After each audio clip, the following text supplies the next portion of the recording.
À son accession à l'indépendance, le 30 juin 1960, la RDC était régie par des textes à valeur constitutionnelle, à l'occurrence la loi fondamentale du 19 mai sur les structures du Congo et la loi fondamentale du 17 juin 1960 sur les libertés publiques. Adoptées sous forme de loi par le Parlement belge pour le nouvel État, ces lois constituaient des traductions en termes juridiques des résolutions des tables rondes belgo-congolaises. La première constitution dont la République démocratique du Congo s'est dotée est la constitution dite de Luluabourg du 1er août 1964.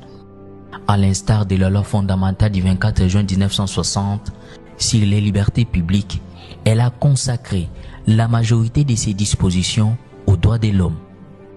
Suite au coup d'État militaire du 24 novembre 1965, le nouveau régime dotait les pays d'une nouvelle constitution, celle du 24 juin 1967, qui restera en vigueur jusqu'à la décennie 90. Comparée aux constitutions antérieures, elle a marqué une déconstitutionnalisation prononcée de ses droits. Au fil du temps, le grignotage des droits de l'homme va d'ailleurs se poursuivre avec notamment les passages du bipartisme à la suprématie du mouvement populaire de la Révolution sur toutes les institutions de l'État d'abord et ensuite l'absorption de l'État par celui-ci à travers l'institutionnalisation du parti-État.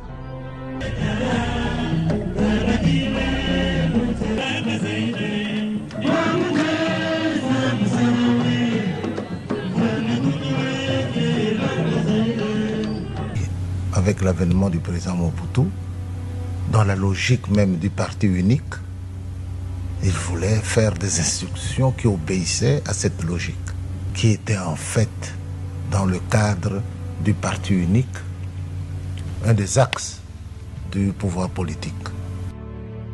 Désormais, les principes de la séparation du pouvoir, comme celui de l'indépendance du pouvoir judiciaire, sont affirmés, mais ils sont vidés de tout leur contenu. Il en est de même de la liberté d'expression qui recule devant le moboutisme. Ces incohérences du système monopartisan du MPR sont parmi les malaises institutionnels qui ont conduit à la convocation en juillet 1991 de la Conférence nationale souveraine. Les institutions étaient pratiquement disqualifiées. Il fallait donc un forum beaucoup plus grand que le Parlement, un forum qui rassemblerait toutes les forces vives de la nation et que ce forum devrait revoir l'ordre constitutionnel du pays. Et donc, cette idée a prévalu dans le pays. On s'est réunis en conférence nationale.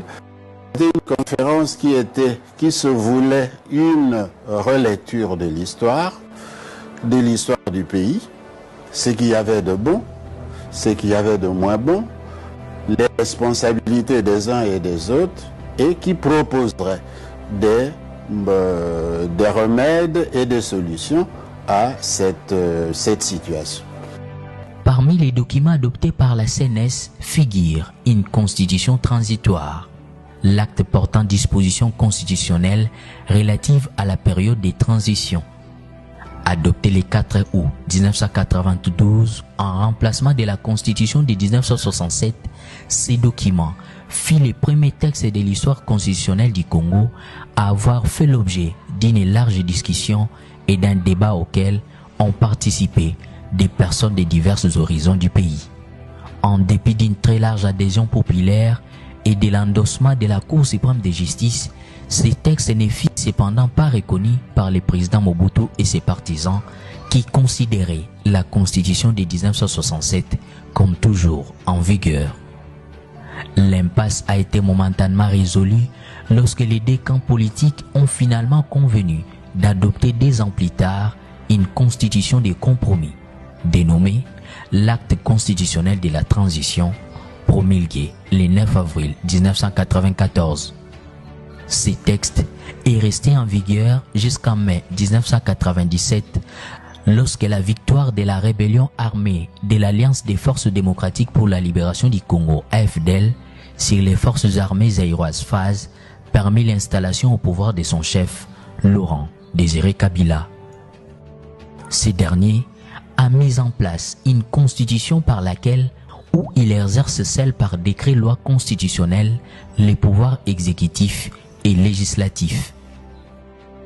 Cette situation a subsisté jusqu'au 4 avril 2003, date à laquelle a été promulguée la Constitution de la transition, négociée par les signataires de l'accord global et inclusif conclu à Pretoria en Afrique du Sud le 17 décembre 2002, dans le but de mettre fin aux conflits armés qui décimaient les pays depuis 1998.